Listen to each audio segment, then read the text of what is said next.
author of Find Your Happy, and I am here today with two important messages. In fact, I'm very excited for today's message. First, I have an announcement. I am going to be doing an international workshop lecture called Master Manifesting, and it's going to be on October 12th, which is actually October 13th. If you're in Australia or kind of that side of the world.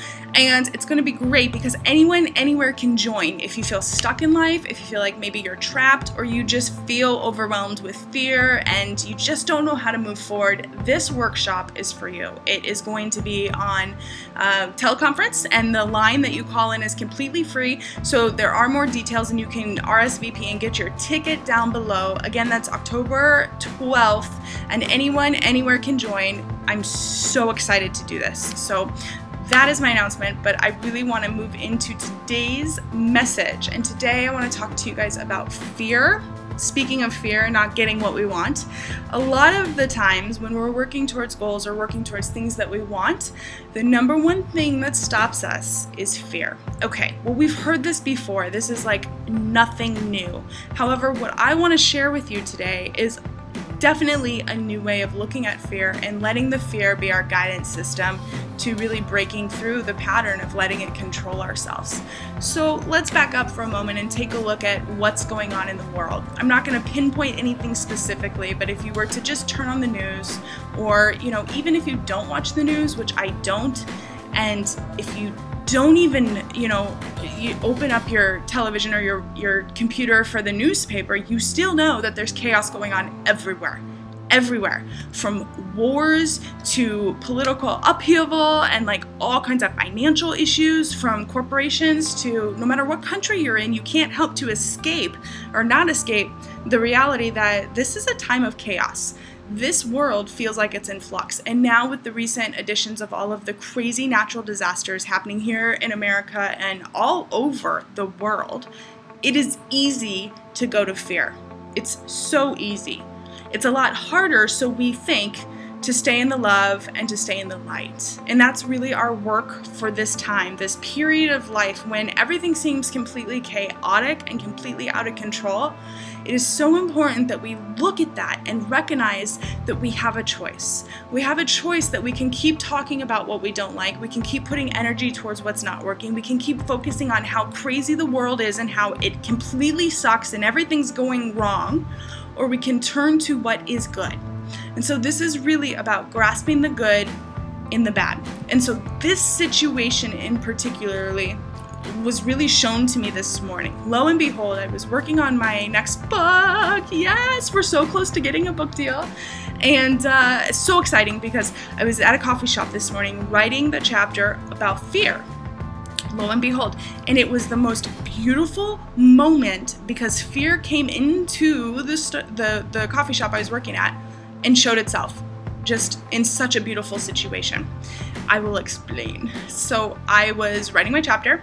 I was like actually at the point where I felt like I was talking about how fear is just totally, we hear it so much, oh, clear your fear, and we hear about it that we've almost become numb to the idea of thinking that fear is anyway, like living without fear is really possible. Like we're so conditioned to believing in our fear and going to fear, whether it's financial issues or physical issues or spiritual issues, whatever it is, or even if you're afraid of snakes, like whatever your fear is. So aside from that, this woman came in to the coffee shop and she was like bumping into things, like everything was moving, and she had this seeing eye dog, and her seeing eye dog obviously, so she was completely blind, 100% blind, and the seeing eye dog just clearly didn't know what he was doing because he was leading her like all around, bumping into things, trying to eat people's muffins and stuff. It was crazy. But the thing was, her persona and her really being in there represented fear to me because I saw it in her. Because imagine if you can't see anything. And that's a lot what fear is like. A lot of us have the fear of the unknown. And so whatever it is, if we have a goal that we're working towards, think about your own life. If you're working towards something or you want something and you can't quite get there, it's because we can't see it. We literally can't see it. And when you can't see it, it becomes scary. And so her whole body language, she was trying to be, very kind as she was bumping into people and trying to be as nice as she could be. But the reality was she was scared. And I noticed this more when she got her drink and she kept bumping into things. So she just kind of curled herself into a corner and she was just kind of sipping her drink like in a corner.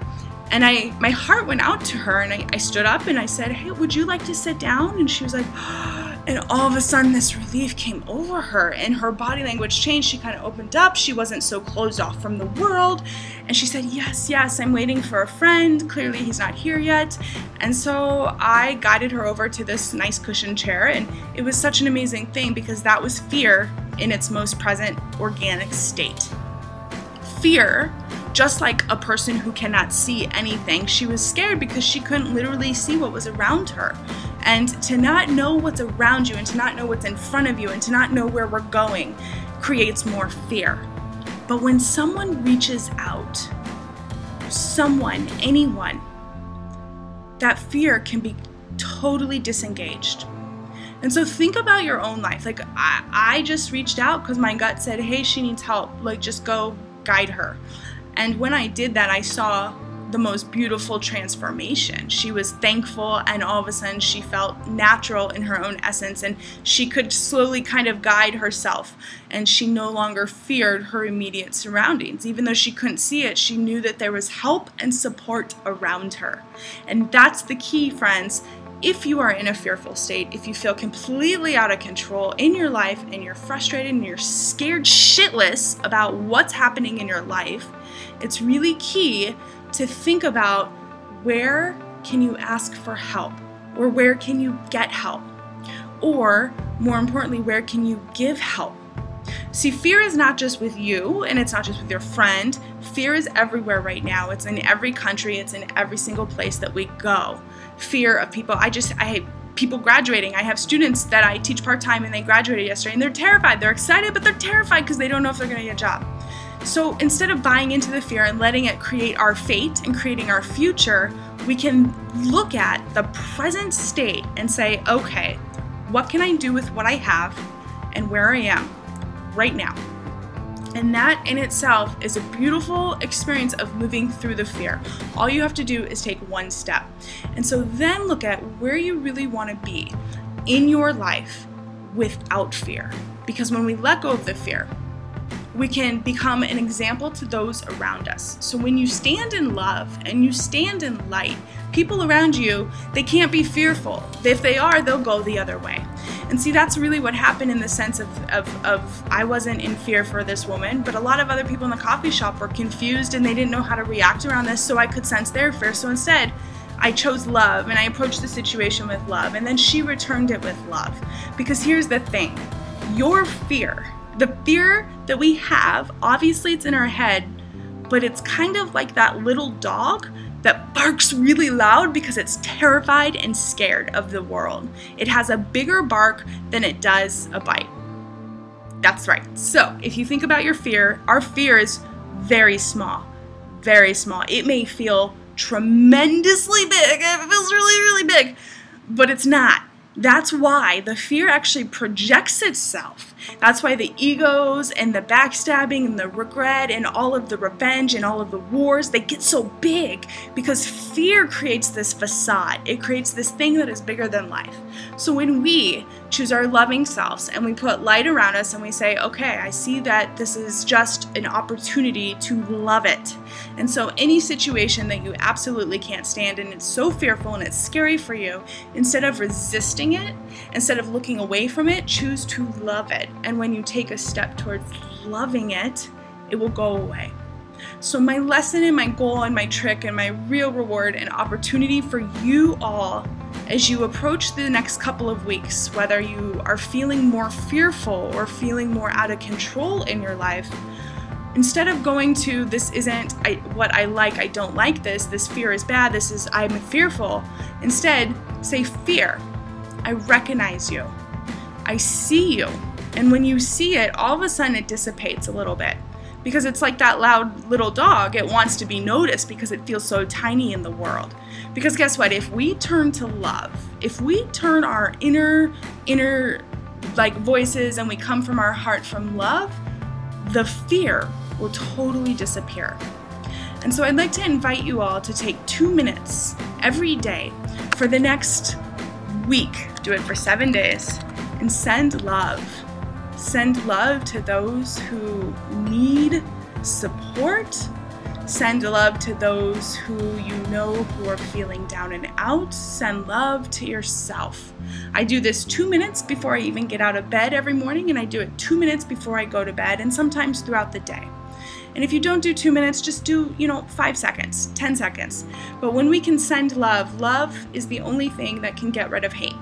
And so today's message is really about getting rid of the fear in your life by loving it away. And you can do that by truly being present and truly looking at the opportunities that are right there in front of you.